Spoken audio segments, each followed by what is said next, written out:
ठीक है, तो इलेक्ट्रोस्टैटिक का आज है लेक्चर नंबर 14। आज का टॉपिक है इलेक्ट्रोस्टैटिक पोटेंशियल एनर्जी। ठीक है, चलिए स्टार्ट करते हैं। अब यहाँ से एक नया फ्रेश टॉपिक स्टार्ट हो रहा है, इसको अच्छे से पढ़िएगा। ठीक है, potential energy of a system of particle is defined only for conservative field. ये कंजर्वेटिव क्या होता है? सबसे पहले एक वर्ड ऐसा आ गया जिसको सुन के दिमाग खराब हो जाता है ना, ये कंजर्वेटिव बोल दिया सबने। कंजर्वेटिव क्या होता है? कंजर्वेटिव फील्ड, फील्ड तो सुना था, इलेक्ट्रिक फील्ड सुना था, ठीक है। अब ये इलेक्ट्रिक फील्ड का ही टाइप होता है कंजर्वेटिव फील्ड। ध्यान से देखना, अगर किसी भी फील्ड के अंदर, जैसे मान लो एक इलेक्ट्रिक फील्ड है, ठीक है, इलेक्ट्रिक फील्ड है, आप एक पॉइंट ए से पॉइंट बी तक किसी भी चीज को मूव कर रहे हैं। मान लेते हैं किसी चार्ज को मूव करा रहा हूं मैं, ठीक है। मान लो मैंने इस क्यू चार्ज को ए से बी तक मूव कराया, ध्यान दो थोड़ा सा, ठीक है। ए से बी की तरफ मूव करा रहे हैं। अगर आपका जो नेटवर्क है, क्या कह रहा हूं मैं, जो नेटवर्क है, क्योंकि आपका कुछ कार्य कर रहे हैं ना, हम लोग कुछ वर्क कर रहे हैं, ए टू बी किसी चीज को लेके जा रहे हैं, तो ऑब्वियसली इसमें कुछ वर्क हो रहा है। अब ये जो वर्क है, अगर वो इंडिपेंडेंट हो पाथ के, मतलब चाहे किस तरीके से लेके जाएं, चाहे इस तरीके से ले जाएं, इससे कोई फर्क नहीं पड़ता। अगर वो सिर्फ इनिशियल और फाइनल पोजीशन पर ही डिपेंड करता है, तो इसका मतलब है ये कौन सा फील्ड है? आपका कंजर्वेटिव फील्ड। क्लियर है? सिंपल है।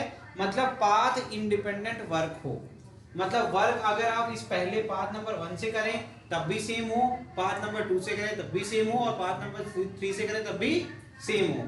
जब ऐसा होता है तब कहते हैं फील्ड कैसी है? कंजर्वेटिव फील्ड है। समझ में आया? चलिए, बस इतना सही इंफॉर्मेशन आपको जानना है, इससे आपको डिटेल में नहीं जाना है। ठीक है, कंजर्वेटिव फील्ड समझ में आ गया। मतलब इलेक्ट्रिक पोटेंशियल एनर्जी कहां डिफाइंड होता है? ये पार्टिकल जो कंजर्वेटिव फील्ड में है, as electric field is conservative, क्योंकि इलेक्ट्रिक फील्ड क्या होती है? Conservative. So we define potential energy in relation to it. Potential energy of a system of particle is defined as the work done in assembling the system in a given configuration against the interaction forces between them। अब ये क्या बोल दिया? अगर potential energy को define करना है, मान लीजिए 10-12 चार्जेस हैं, ठीक है। कन्फिगरेशन का मतलब क्या होता है? जैसे मान लीजिए आपको इस तरीके से अरेंज करना था, Q1, Q2, Q3, Q4, है ना? ठीक है, मेरी बात सुनिए ध्यान से। आपको कुछ वर्क करना पड़ेगा ना, खुद ब खुद तो नहीं हो जाएगा। ठीक, अब जब वर्क करोगे, अगर ये पॉजिटिव चार्ज है, ये भी पॉजिटिव चार्ज है, इनके बीच में एक रिपल्सिव फोर्स भी होगा। अगर ये नेगेटिव चार्ज है, इनके बीच में एक अट्रैक्टिव फोर्स भी होगा। अगर ये नेगेटिव चार्ज है, इनके बीच में अट्रैक्टिव फोर्स होगा, इनके बीच में अट्रैक्टिव होगा, इसके बीच में रिपल्सिव फोर्स होगा। मेरी बात समझ रहे हो? क्या बोला है यहाँ पर? देखो ध्यान से, we define potential energy in relation to it. The potential energy of a system of particle is defined as a work done in assembling the system in a given configuration against the interaction forces between them। मैंने ये configuration achieve कर ली, मैंने कुछ work किया, ठीक, मैंने अपना external force लगाया, जिससे कि इनके बीच का जो इंटरेक्शन फोर्स है उसके अगेंस्ट मैंने काम किया, राइट। तो मेरी जो एनर्जी है वही क्या, जो वर्क मैंने किया वही आपकी है क्या? Potential energy. समझ में आ गया? जो आप वर्क कर रहे हो उसी को आप स्टोर कर रहे हो in the form of potential energy. और पोटेंशियल एनर्जी का कांसेप्ट अगर जानना है तो ये क्या होता है? जब आप रेस्ट पे हैं जिस एनर्जी से, वही होती है पोटेंशियल एनर्जी। ठीक है, वेरी गुड। चलिए आगे बढ़ते हैं। Electrostatic potential energy is defined in 2 ways. पहला क्या है? Interaction energy of charge particle of a system. Second, self energy of a charge object. समझ में आ रहा है? पहला हो गया इंटरेक्शन एनर्जी, जो चार्ज पार्टिकल हैं देखिए इस सिस्टम में, और दूसरा क्या हो गया? जो उसकी इंडिविजुअल एनर्जी होगी उसकी बात कर रहे हैं, जो उसकी खुद की एनर्जी होगी। गेटिंग? चलिए नेक्स्ट करिए, नोट करिए इसमें जल्दी फटाफट। पॉइंटर्स के फॉर्म में लिखना है नोट्स, हमेशा ट्राई करिए कि पॉइंटर्स के फॉर्म में लिखिए। अब सबसे पहले सीखेंगे इंटरेक्शन एनर्जी होती क्या है, ठीक है। चलो देखो, electrostatic interaction energy of a system of charged particle is defined as the external work required to assemble the particle from infinity to the given configuration। ध्यान सुनना, पहले एक बार ब्रेक करके बिट्स के फॉर्म में पढ़ेंगे। इंटरेक्शन एनर्जी क्या हो गई? अब हमने क्या किया कि इंफिनिटी से किसी को उठा के लेके आए, ठीक है। मान लो एक पॉइंट पी तक मैंने किसी चार्ज को इंफिनिटी से ब्रिंग कर रहा हूं, पॉइंट पी तक मैंने कुछ एक्सटर्नल फोर्स किया होगा ना। तो ये क्या कह रहे हैं? किसी भी चार्ज पार्टिकल की बात कर रहे हैं, तो एक्सटर्नल जो वर्क किया, तो मैंने कुछ वर्क किया ना, वही हो गया आपका इंटरेक्शन एनर्जी। समझ में आया? आगे क्या कहें? When charged particles are at infinite separation there potential energy is taken to be 0। अगर हम कहते हैं कि यहाँ पर एक चार्ज Q1 है और Q0 के बीच में कितनी दूरी है, इनफाइनाइट, तो पोटेंशियल एनर्जी क्या होगी, 0 होगी। अब मैंने उस Q0 को उठा के लेके पॉइंट B तक आया, अब इनके बीच में एक फाइनल डिस्टेंस हो गई, अब इनके बीच में इंटरेक्शन एनर्जी होगी, यस होगी, तो अब ये 0 नहीं होगी। समझ में आ रहा है? आगे देखिए, no interaction is there between them when these charges are moved to form a given configuration, external work is required if the force between these particles is repulsive and energy is supplied to the system, hence final potential energy will be positive। कुछ पचा दिमाग में आया कुछ?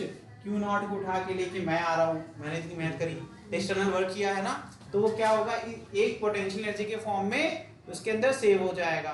अब अगर इन दोनों के बीच में अगर ये पॉजिटिव नेचर का होगा चार्ज, तो पॉजिटिव पॉजिटिव क्या करेंगे, रिपेल करेंगे, तो जो आपकी पोटेंशियल एनर्जी होगी वो कैसी होगी, पॉजिटिव होगी। If the force between the particle is attractive, work will be done by the system and final potential energy will be negative। attractive हो जाएगा तो मुझे वर्क करना पड़ेगा ना? नहीं करना पड़ेगा ना, ये ऑलरेडी इनको पसंद कर रहे हैं, इनको हम ऐसे लेके आए, अरे बस इनको कहने की देरी थी, खुद ही भागे भागे दौड़े चले आए है ना, कि चलो अच्छा इनके पास जाना है क्या, आप पहले बताते, हम तो रेडी बैठे हुए हैं, ये बारात लेके पहुंच गए, हमने कुछ किया, वर्क तो नहीं किया। अब इनको जबरदस्ती, हम ये जा रहे थे गाड़ी से, इनको मारा दो जा पड़ और फिर बैठा लिया गाड़ी में, चलो तुम्हारी शादी करा रहे हैं। अब बेचारा ये जेल की तरह मतलब भाग कूदने की कोशिश करेगा मेरी गाड़ी से, नहीं करेगा, तो मैं क्या करूंगा, वर्क करूंगा ना, बल का प्रयोग करूंगा और ले आके इनको बैठा दूंगा मंडप में। अब क्या होगा, बैठाए तब भी खड़े रहना पड़ेगा ना, पीछे से एक लगा के, है ना, तो जब तक हम लगाए रहेंगे तब तक ये बैठे रहेंगे, जैसे हटाएंगे रिपल्सिव फोर्स से ये भाग गए। समझ गए एक्सटर्नल कार्य कितना करना पड़ रहा है, तो इसका मतलब उस टाइम पे क्या है, पॉजिटिव। और जब हमें कुछ नहीं करना, हम खड़े हैं फूफा जी की तरह, चलो करो शादी, तो हाँ कुछ करने नहीं पड़ा, नाराज है ना। आगे देखिए, समझ में आ गया, तो पोटेंशियल पॉजिटिव कब होगी, नेगेटिव कब होगी, कोई बात नहीं, नोट क्या करोगे, पढ़ना ही कहाँ है तुम्हें। सबसे इम्पोर्टेंट पार्ट ये है, और इंटरेक्शन जो उसमें पोटेंशियल एनर्जी की बात है उसको, अच्छा पढ़ने का तरीका ये होता है कि जैसे मैंने कुछ आपको बताया कहानी की तरह, ठीक है, तो याद हमेशा कहानी रहती है, तो उसको अपनी भाषा में लिख लेते थे हम लोग, जब हम पढ़ते थे तो हम तो भैया हिंदी में लिख लेते थे, पूरा हेडिंग लिखेंगे फिर लिख लेते हैं, और उससे फर्क नहीं पड़ता है। डेफिनेशन जब करनी होगी तो ऑलरेडी नोट्स है, नोट से प्रिपेयर करके हम एग्जाम में कर लेंगे, ठीक है। ये सब तरीके होते हैं कंसेप्ट को याद रखने के लिए।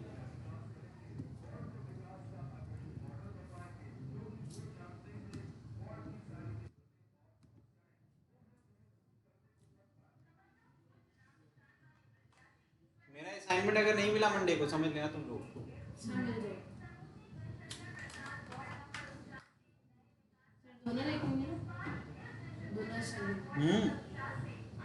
एक तो आज ही शाम को देखेंगे, नहीं सर, वो वाली कॉपी नहीं लाया है सर, नहीं चलेगा बहाना, छोटे छोटे बच्चे, गलती से सर आपकी छोटे छोटे बच्चे होते हैं ना, कल नोट बना रहे थे, आपकी कॉपी रखनी है, गलती से सावन सर की कॉपी ले आएगी। चलिए जल्दी करिए, टाइम नहीं हो गया ये नोट, आगे बढ़ते हैं। ये कर रहे हैं सर, बस थोड़ा सोच।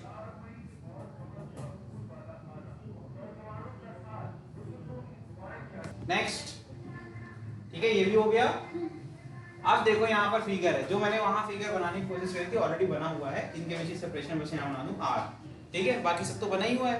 चलो देखो, अगर हम यहाँ पर देखें, पॉजिटिव चार्ज है Q1 Q2 separated by a distance R, the electrostatic interaction energy of this system can be expressed as work done in bringing the charge Q2 को लेके आ रहे हैं ना, from infinity to given separation from Q1, तो Q1 से fix दूरी थी पहले से, किसी ने दे दिया है ना, क्या दे दिया भैया बताओ, तो ठेका दे दिया कि चलो इनको उठा के लेके आओ, है ना।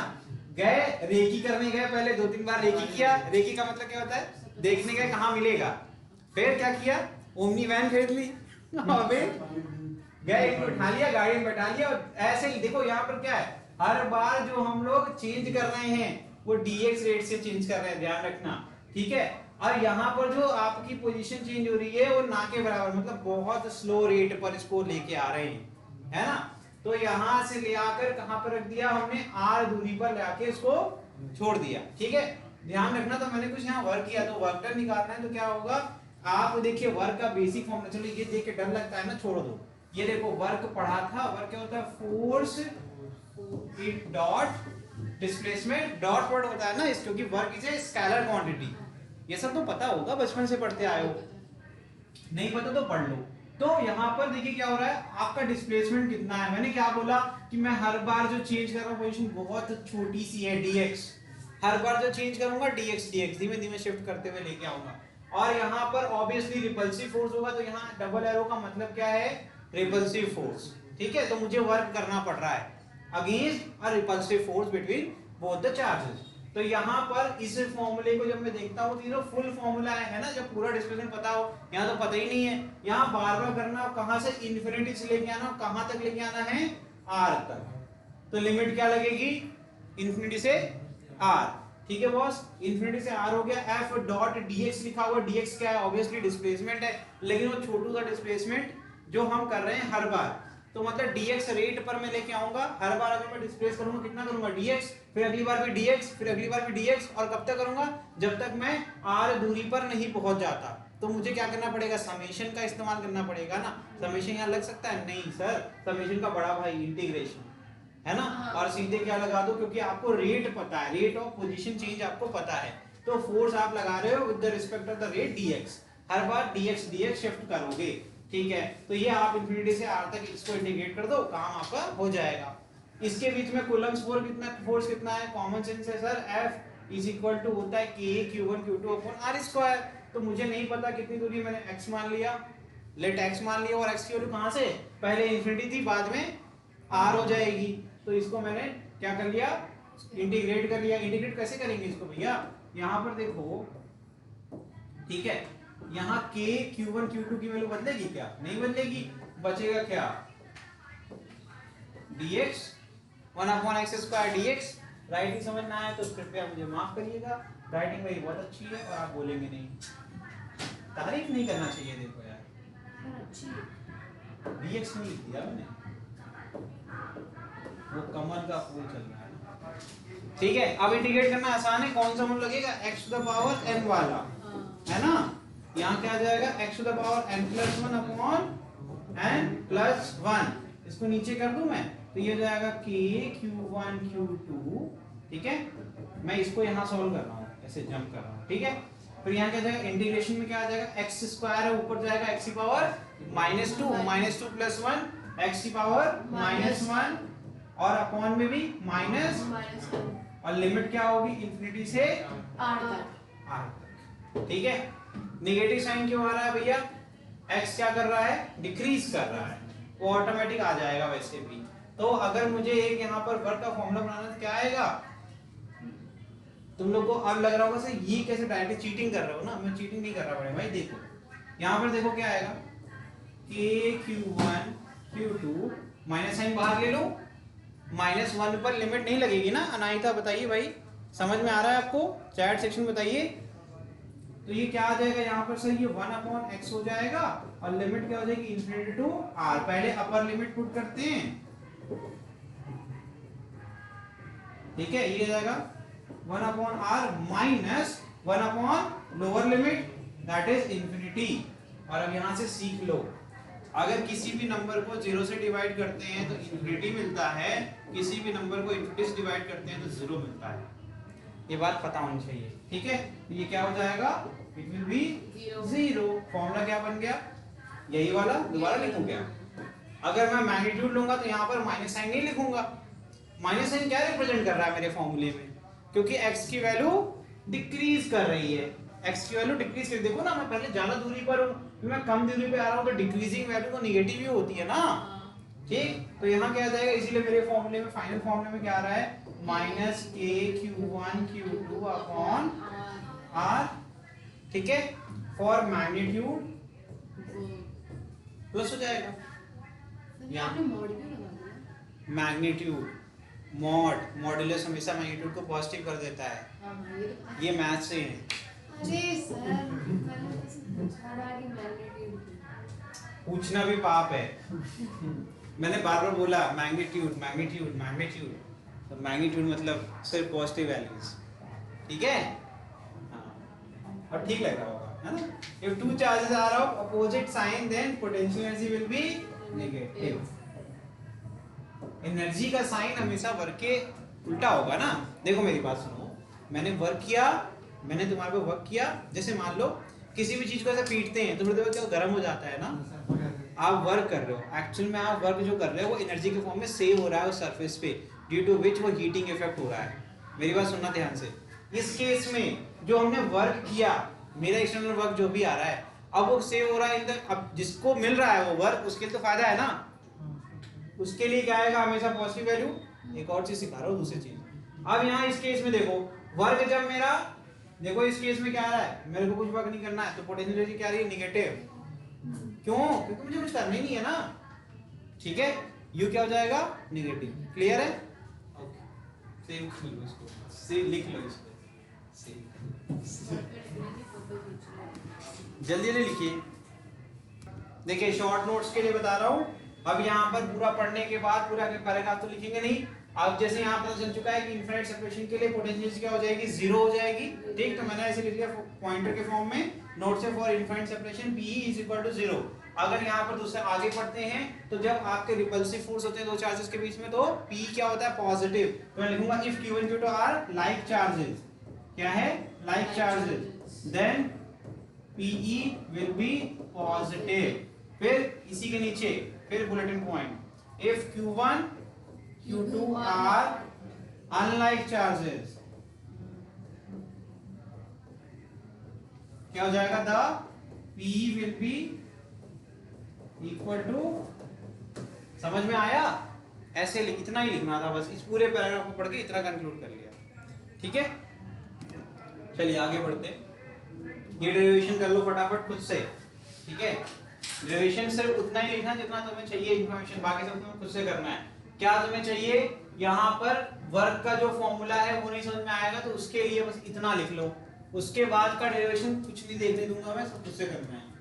ठीक है, माइनस साइन क्यों आ रहा है, लेकिन एक्स डिक्रीजिंग है, आप उस तरीके से करेंगे तो माइनस माइनस से ऑटोमेटिकली क्या बन जाएगा, यहाँ पर पॉजिटिव प्लस। यहाँ पर माइनस नहीं लगाया था ना मैंने, लगा लो, ये ऑटोमेटिक प्लस हो जाएगा, ये भी प्लस हो जाएगा, ये पूरा प्लस हो गया। ठीक है, यहाँ मॉड, अब मॉड की जरूरत नहीं है। अगर आप स्टार्टिंग का साइन लेके चलेंगे डायरेक्शन वाला तो ऑटोमेटिक वो एडजस्ट हो जाएगा। ठीक है, ये बात मैंने पहले नहीं बताई थी, अब बता दे रहा हूं। ठीक है, नेगेटिव साइन आप फॉर्मूले में ले सकते हो, स्टार्टिंग से एक्स डिक्रीज कर रहा है, अगर ये नेगेटिव होगा तो ऑटोमेटिकली जब इंटीग्रेशन में यहाँ -1 आएगा तो ये माइनस और ये माइनस मिलकर क्या हो जाएगा, +1, तब भी आपका W प्लस आ जाएगा। ठीक है, ठीक है बेटा, आप साथ में नोट करना थोड़ा सा, ठीक है, क्योंकि बहुत कुछ पढ़ना है। Interaction energy for a system of charge particle. अब देखो क्या हो गया, अब आपके पास एक से दो से ज्यादा चार्जेस हैं। कितने चार्जेस हैं, देखो Q1 Q2 Q3 है ना, इनके बीच की जो दूरी है वो क्या है, R1 R2 एंड R3। तो इसके लिए कुछ करना ही नहीं है, बहुत सिंपल होता है, सुपरपोजिशन प्रिंसिपल हम लोग पढ़ चुके हैं। क्या करना होता है, इंडिविजुअल पेयर का आप U निकाल सकते हो, कैसे, अभी जस्ट पढ़ा था। अगर लाइक चार्जेस होंगे तो U क्या होगा, पॉजिटिव होगा, तो U Q1 Q2 लिख दूं मैं, क्या हो जाएगा, K Q1 Q2 upon R1। ठीक है, R3 है Q1 Q2 के बीच में, तो इसको R3 करना पड़ेगा मुझे। ये देखो, ये Q1 Q2 के बीच में R3 था। ठीक है, फिर आपका दूसरा पेयर क्या है, Q2 Q3, तो क्या आ जाएगा, अगेन लाइक चार्जेस है, कोई बात नहीं, लाइक चार्ज है तो क्या करेंगे, पॉजिटिव लेंगे U, और क्या हो जाएगा, Q1 Q3 के बीच में कितना है भाई, R2। एंड सिमिलरली ये इक्वेशन नंबर 1 हो गया, इक्वेशन नंबर 2 हो गया, and then there will be one more equation, that is equation number 3, Q1 Q3। हमें करेक्ट, यहाँ पे बेटा ये Q1 Q3 था ना, तभी तो R2 लिया, वहां देखो लिखा भी है फॉर्मूले में, then it will be Q2 and Q3, तो क्या जाएगा, K Q2 Q3 upon R1। ये हो गया equation number 3। From equation number 1 2 and 3 U net क्या हो जाएगा, will be equal to U Q1 Q2 plus U Q1 Q3 plus U Q2 Q3। Just put the values, you will get this। समझ में आ गया? ठीक है। ऐसे ही अगर n पेयर होंगे, ये नोट बहुत इंपॉर्टेंट है, एक ही बार में सारे न्यूमेरिकल कहेंगे। अगर आपके नंबर ऑफ पेयर क्या है करस्पॉन्डिंग टू n चार्जेस, तो क्या हो जाएगा इसकी वैल्यू किसके बराबर, n into n-1/2। ठीक है, कितने पेयर बनेंगे ये आप आसानी से निकाल सकते हो, n चार्जेस के लिए कितने पेयर बनेंगे इससे निकल जाएगा। ठीक है, समझ गए। नेक्स्ट करें। सर ये बस नोट लिखूं?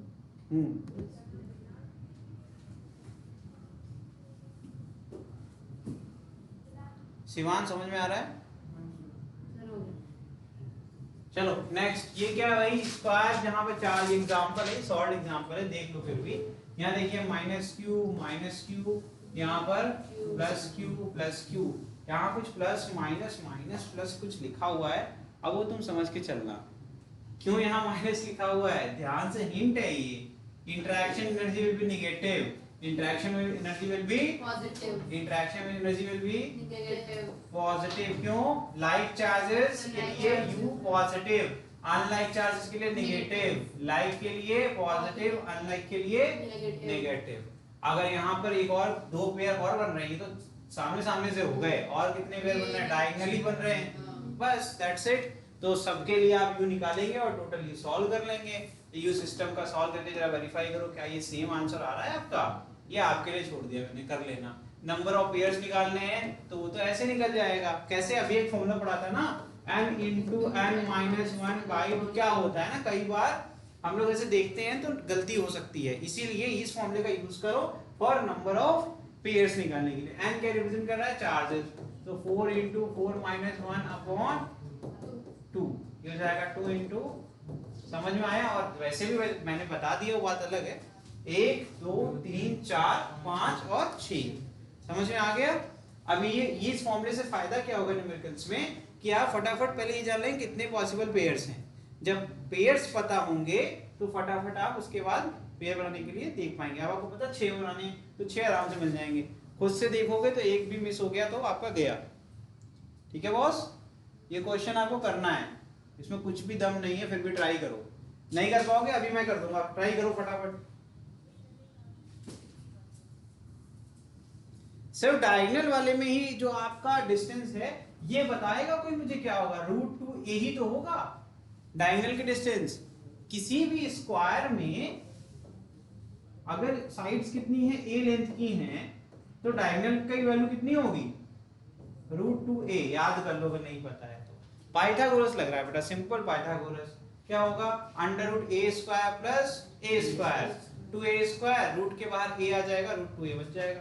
तो ये आर्थ में बता रहा हूं मैं, तो फॉर्मूला क्या बनेगा, मैं बस डायगोनल के लिए कर दूं, बाकी तो कर ही लोगे, बस डायगोनल के लिए कर देता हूं। ठीक है, तो मैं इसको लिख देता हूं U5 और मैं यहां लिखता हूं U6। मैं क्यों ऐसा कर रहा हूं, क्योंकि चार पेयर आपके 1 2 3 4 आप ऐसे ले लेना, ठीक है। और ये पांचवा, ये छठा, पांचवा क्या होगा, नेगेटिव होगा, तो -k।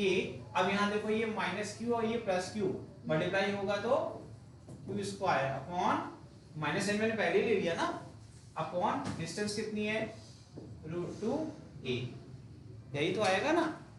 इसी प्रकार से -kq² अपॉन √2a। ठीक है, ये देखो ये 5 और 6 का ही सम है, आखिरी वाला। ये 5 और 6 को सम करेंगे तो kq² अपॉन √2a तो कॉमन हो जाएगा ना, बाहर निकल जाएगा, -1 और -1 बचेगा, -2 ही तो आएगा, यही तो है यहाँ पर, एलसीएम तो a√2 ही आएगा, सही तो है, सेम चीज आ रही है। और u1 u2 u3 निकाल लो, u4 निकाल लो, कैसे, देखो यहाँ पर kq² अपॉन a, यहाँ -kq² अपॉन a कट गया, ये एक्चुअल में कट रहा है, +1 -1 +1 -1, इसका कोई मतलब नहीं है, सिर्फ यही करना था। आंसर तो मैंने इसीलिए मैंने उतना ही लिखा जितने से आंसर निकल रहा है, ये तो मैंने आपके लिए छोड़ दिया कि आप ट्राई करोगे तो आपको आएगा। समझ में आया, ध्यान देने वाली बात क्या थी, ये तो वैसे ही कैंसिल आउट हो जाएगा, यहाँ पर डिस्टेंस a है और जो मल्टीप्लाई करेंगे तो kq² अपॉन a आने वाला है प्लस में, यहाँ पर -kq² अपॉन a ऐड करेंगे तो कट नहीं जाएगा, सेम चीज। फिर यहाँ पर kq² अपॉन a आएगा, फिर यहाँ -kq² अपॉन ये भी कट गया, ये चारों तो वैसे ही कैंसिल आउट हो रहे थे, ये तो बस मैंने आपके लिए छोड़ दिया। बचेगा क्या, -1 -1 -2 मल्टीप्लाई कर दो, -2 k²/√2a। सिंपल तो था लेकिन करना भी होगा ना, खुद से करोगे तब पता चलेगा सिंपल है, ये तो मैं कर रहा हूँ, कह रही है सिंपल है। फिर लगातार करते हैं तब सुन। पहले इसीलिए कह रहा हूँ आप चलाइए। यहाँ देखिए 8 चार्जेस, मतलब क्यूब में बना दिया, क्यूब में कितने होंगे भैया, 8 होंगे ना, 4 ऊपर 4 नीचे, चाहे आप कैसे भी ले लो 8 ही बनेगा, ठीक है। 8 चार्जेस है तो क्या करोगे, नंबर ऑफ पेयर निकालना है, तो फॉर्मूला क्लियर है, 8 × 8 - 1/2, ठीक है। 4 × 7 कितने बन जाएंगे, 28 पेयर बन रहे हैं भाई साहब, इसको करने में मेहनत लगेगी। देखो 1 2 3 4 ये तो हो गया ना, रिपीट हो रहा है। फिर इसके डायगोनल भी बनाओ, वो अंदर भी तो है, फिर वो अंदर वाला डायगोनल बनाओ, तो ये इसका डायगोनल फिर अंदर का डायगोनल। हर फेस पे आपके कितने बन रहे हैं, कितने बन रहे हैं बताओ। पहले एक फेस में पहली बात तो रिपीट हो जाएगा, 4 और 2 6, ठीक। अब इसमें तो 6 हो गए, लेकिन प्रॉब्लम क्या आएगी, जब नेक्स्ट वाले फेस पे जाओगे तो आपको ये एक साइड छोड़नी पड़ेगी, वो वाली पकड़ लेंगे। गलती यही होती है आपसे। तो आपके 3 बनेंगे ऐसे और 2 डायगोनल बनेंगे, अब 5 होगा, एक रिड्यूस हो जाएगा, एक से सिर्फ 6 बनेंगे, बाकी से पीछे वाले से 5, उसके बाद पीछे भी 5, इधर भी 5। गलती क्या होती है, हम सब में 6 मान लेते हैं, फिर सोचते हैं सही क्यों नहीं आ रहा।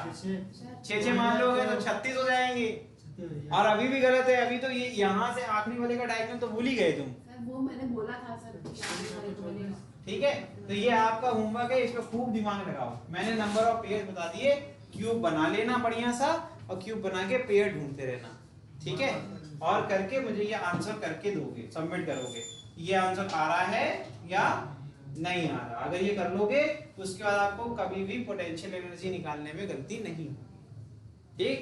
और कॉम्प्लिकेटेड करना है तो एक को प्लस कर लेना, एक को माइनस कर लेना, फिर एक को प्लस कर लेना। ये कॉम्प्लिकेट कर रहा हूँ कि आसान कर रहा हूँ, आइए तुम देख लेना, ये आसान है कि कॉम्प्लिकेटेड है, बस थोड़ा सा दिमाग लगाने की जरूरत है। हाँ।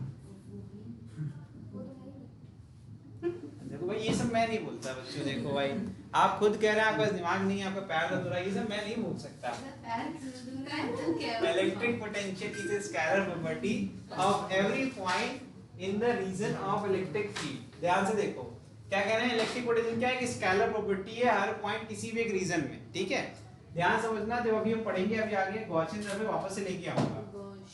किसी भी चार्ज के कारण जो आपका अगर इक्वल डिस्टेंस पर रेडियली आउटवर्ड अगर बराबर दूरी पर कोई पॉइंट P है और Q है, तो याद रखिएगा ये दोनों पॉइंट P और Q पर जो आपकी इलेक्ट्रिक फील्ड होगी वो सेम होगी और इलेक्ट्रिक पोटेंशियल वो भी सेम होगा।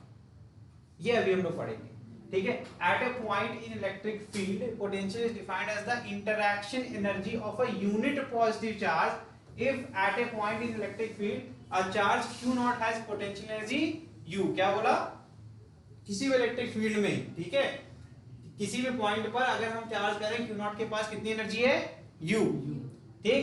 Then electric potential at that point can be given as V is equal to U upon Q0।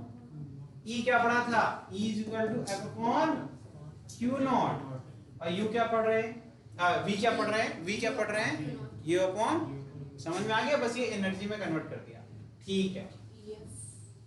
Potential energy of a charge in electric field is defined as the work done in bringing the charge from infinity to the given point in electric field. Similarly, we can define electric potential as work done in bringing a unit positive charge from infinity to a given point against the electric forces। समझ में आया। ये दोबारा से पढ़ रहे हैं, पढ़ चुके हैं, अभी जस्ट यही तो पढ़ के आए थे, इलेक्ट्रोस्टैटिक इंटरैक्शन एनर्जी अभी तो पढ़ा था, इलेक्ट्रिक इंटरैक्शन एनर्जी पढ़ के आया, वही तो दोबारा से पढ़ रहे हो।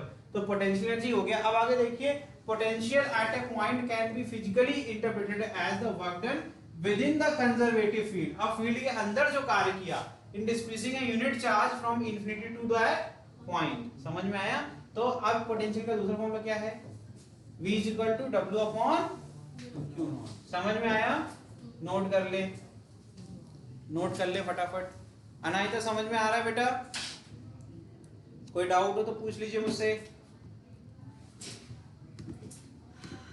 जब आपके सारे कंसेप्ट क्लियर होंगे तभी आप क्वेश्चंस जब क्वेश्चन लगाएंगे उस टाइम पे वो ये नहीं बोलेगा सर ये क्या होता है, यू क्या होता है। यही से पता है, यही सब पैराग्राफ ना पढ़ने की वजह से जब क्वेश्चंस में फ्रेम करते हैं बड़े बड़े पैराग्राफ के question application based company examination में, तो समझ नहीं आते हैं।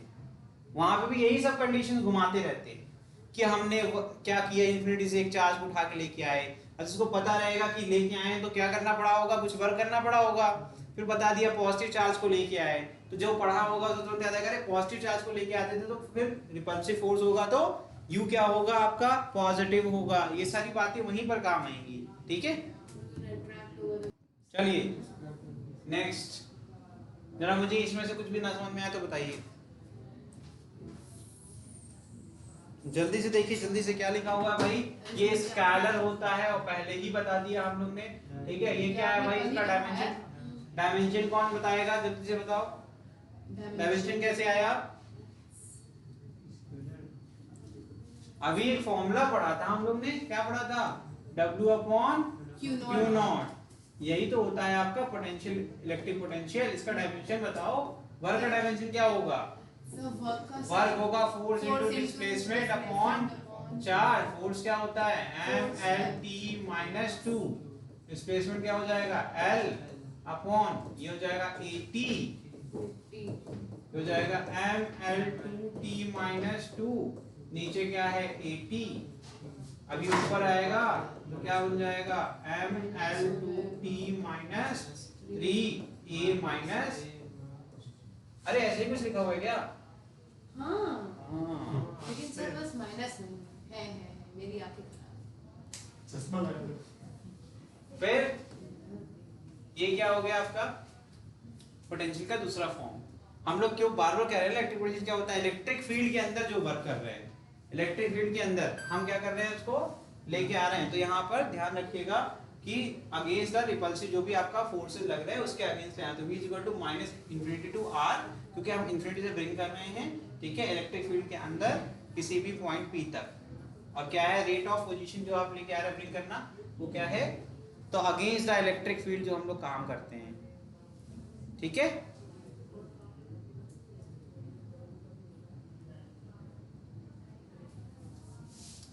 तो potential produced by a point charge क्या हो जाएगा? v is equal to kq upon r। क्या लिखा हुआ है? kq अपॉन r लिखा हुआ है ये। सर ये 80 कहाँ से आया? kq upon r। अच्छा ये हुआ क्या? 80 कहाँ से आया? मतलब Q नॉट है ना। अच्छा ये वाला फॉर्मूला कैसे आया? kq अपॉन r कैसे आया? बहुत सिंपल है, अभी तो पढ़ा था। v इज इक्वल टू क्या होता है भाई? u अपॉन q नॉट ना। तो v is equal to u क्या होता है? k q1 q2 upon r, और अपॉन में मैंने यहाँ पर q2 कर दिया। q2 को ही तो ले आ रहे हैं, इस बार यहाँ q नॉट लिखा हुआ है, चलो तुम्हारे लिए q नॉट कर दिया रो में, है ना। तो ये q नॉट क्या हो जाएगा? यहाँ मल्टीप्लाई होगा और अंत में क्या होगा? k q1 q not upon r into q not. ये कट जाएगा, बचेगा क्या? k q1 upon r। अरे यही तो बन गया k q अपॉन r, क्योंकि इस बार देखो हमने q1 को किससे रिप्लेस कर दिया? q से। ठीक है, ठीक है। Next, potential due to multiple charges. अब हमें इलेक्ट्रिक पोटेंशियल निकालना है, ढेर सारे चार्जेस हैं उनके कारण।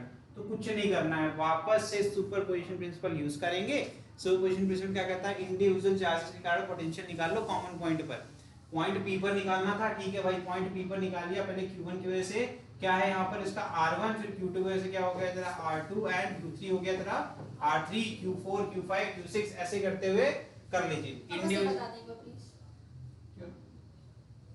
मैंने कहा पॉइंट सुपरपोजिशन प्रिंसिपल कहता है पॉइंट P पर आपको क्या करना है? अगर ढेर सारे चार्जेस हैं, एक चार्ज के कारण क्या फॉर्मूला था बताओ? इस केस में पॉइंट P पर निकाल रहे हैं कि, और जिस चार्ज की बात हो रही है उसका जितनी दूरी है उस पॉइंट की, सिंपल फॉर्मूला था। इस केस में Q1, Q2, Q3, Q4, Qi लिखा हुआ है। ठीक, एक पॉइंट P पे। तो सब एक बार में एक ही चार्ज के लिए हम फॉर्मूला जानते हैं, तो हम क्या करेंगे?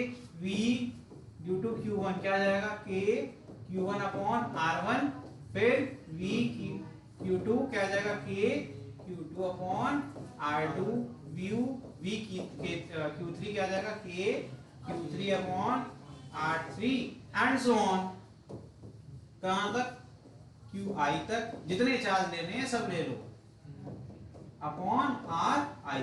यही तो फाइनल फॉर्मूला है, ये जनरल फॉर्मूला हो गया तेरा।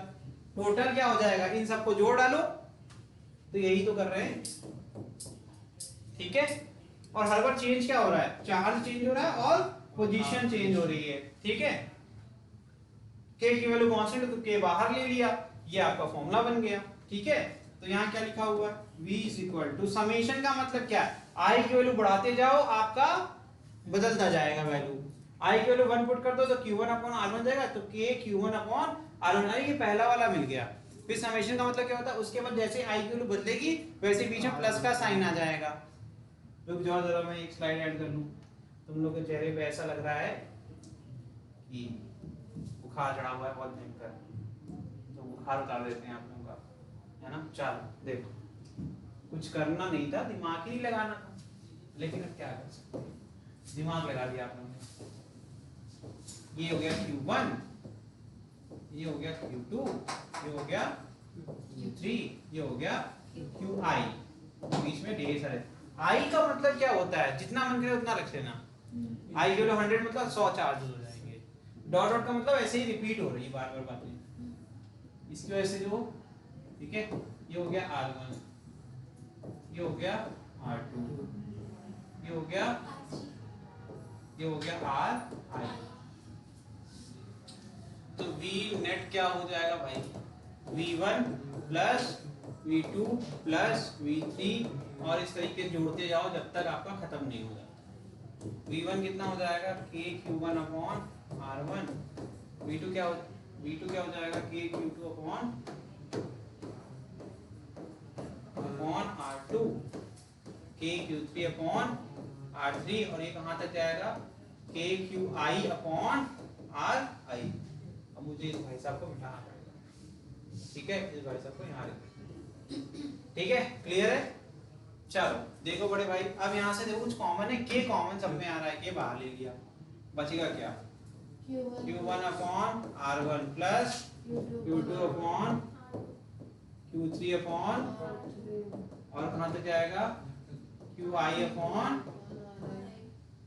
सो रही क्या लड़की आगे बैठ के, ठीक है। अब देखो जब ऐसा होता है ना, सब बार बार रिपीट हो कोई प्रॉपर्टी, ठीक है, इसके रेशियो को ऐड करते जा रहे हैं, हर बार चार्ज ही बदल रहा है, देखो न्यूमरेटर नंबर दोनों बदल रहा है, ठीक है।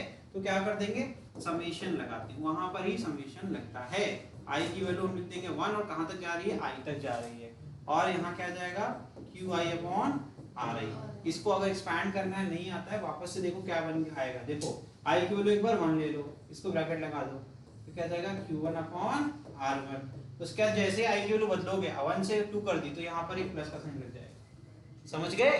तो समेशन यही है, ये लिखा हुआ, इसी को वापस से हमने छोटे फॉर्म में लिख दिया, ठीक। तो इसको जब खोलोगे तो फिर से सेम चीज मिल जाएगी। ये हो गया तुम्हारा फॉर्मूला, ठीक है बेटा, ये नोट करो, यही चीज यहाँ लिखी हुई है छोटे में। तो हो सकता है आपको ऐसा लगे कि ये बहुत डिफिकल्ट है, ये समझ में नहीं आएगा, तो इसको मैंने डिराइव कर दिया। नेक्स्ट कह रहे हैं कि अगर आपका चार्ज जो है कंटिन्यूअस चार्ज डिस्ट्रीब्यूशन है, मतलब कैसे कैसे, एक सरफेस ले लिया, उस पर पूरे चार्ज को बिखेर दिया, तो सिग्मा वाली जो बात थी, पूरे चार्ज को बिखेर दिया, तो छोटे से सरफेस के हिस्से से, जिसको मैंने कह दिया ds पे क्या चार्ज होगा, चार्ज भी dq होगा, है ना, याद भूल गए क्या। एक बताया ना, एक होता है एक वायर पे हमने अगर कोई चार्ज बिखेर दिया है ना, लीनियर चार्ज डिस्ट्रीब्यूशन, फिर एक सरफेस के ऊपर बिखेर दिया, सरफेस चार्ज डिस्ट्रीब्यूशन, फिर एक बॉक्स के अंदर पूरा हमने बॉक्स से सरफेस से पूरा बिखेर दिया, तो वॉल्यूम चार्ज डिस्ट्रीब्यूशन, यही तो बताया था।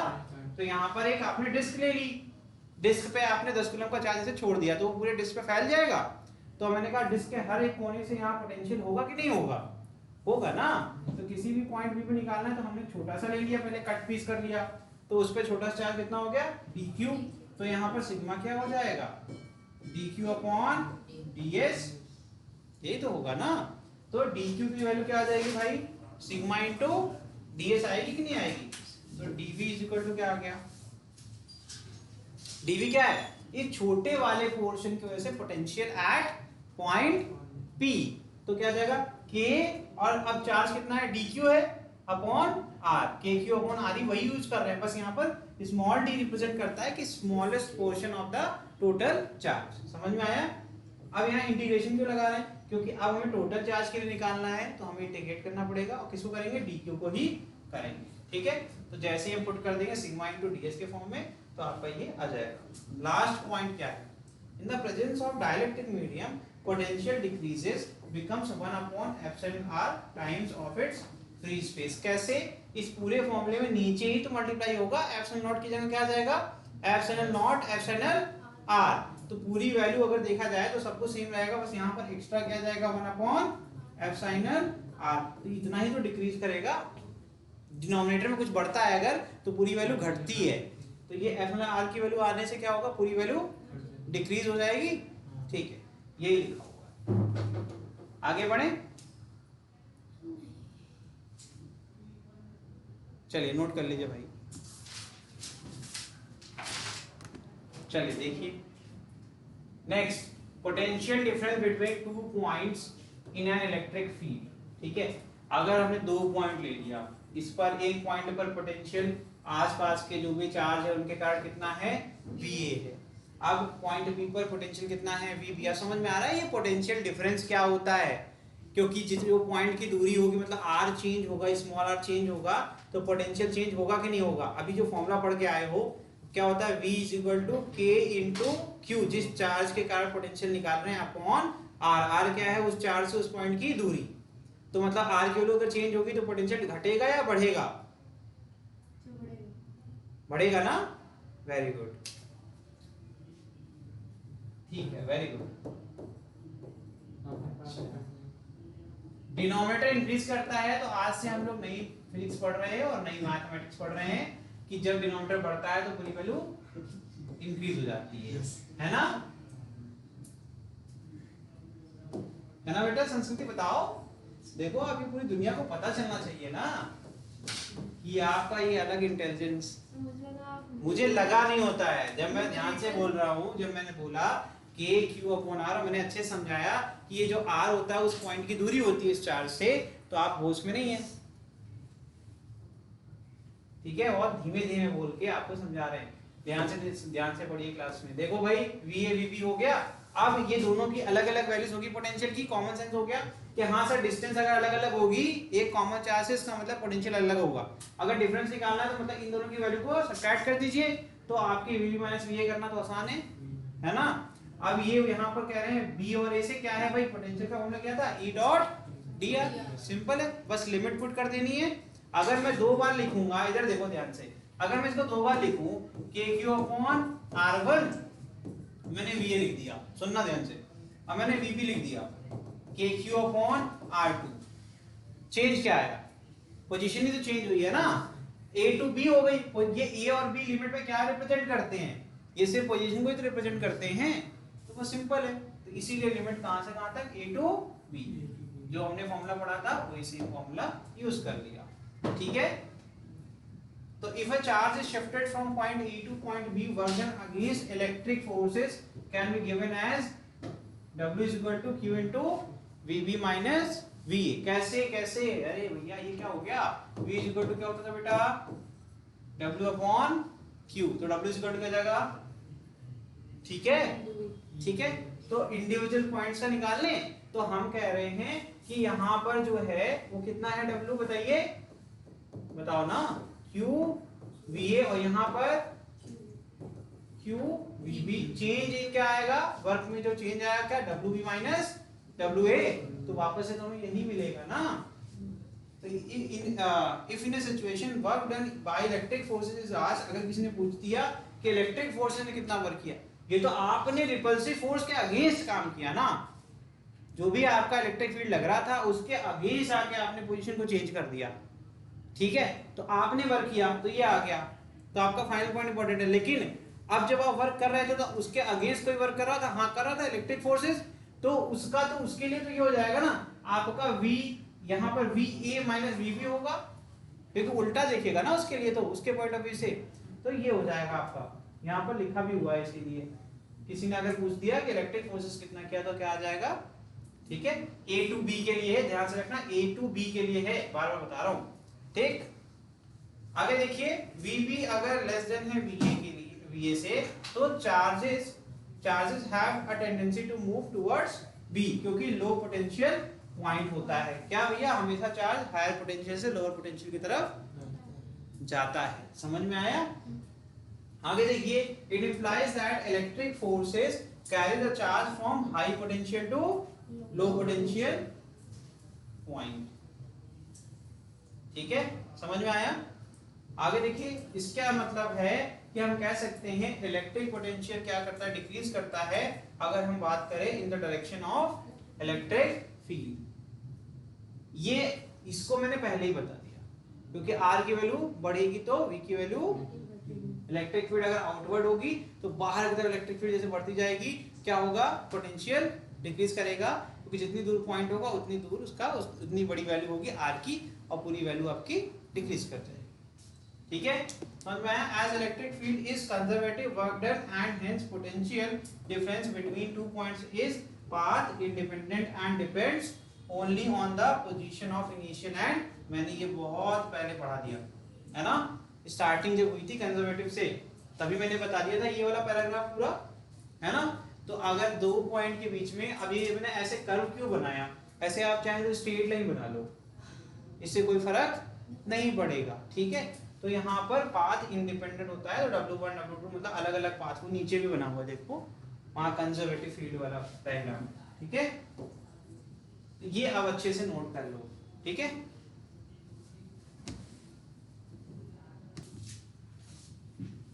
नेक्स्ट अब बताओ, वेक्टर फॉर्म में बताओ क्या लिखा हुआ है, electric potential due two plus Q charge at point P with position vector. यहाँ क्या कर दिया, पोजीशन वेक्टर यूज कर रहे हैं, तो कैसे लिखोगे, बहुत आसान है, 1 सेकंड में तुम बता सकते हो, अगर तुमने कूलम्ब्स लॉ अच्छे से पढ़ा है तो।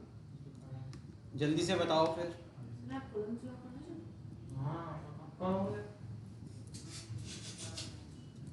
जल्दी बताइए, जल्दी जल्दी से बताओ। सेम डेरिवेशन दोबारा से लिखना पड़ेगा क्या?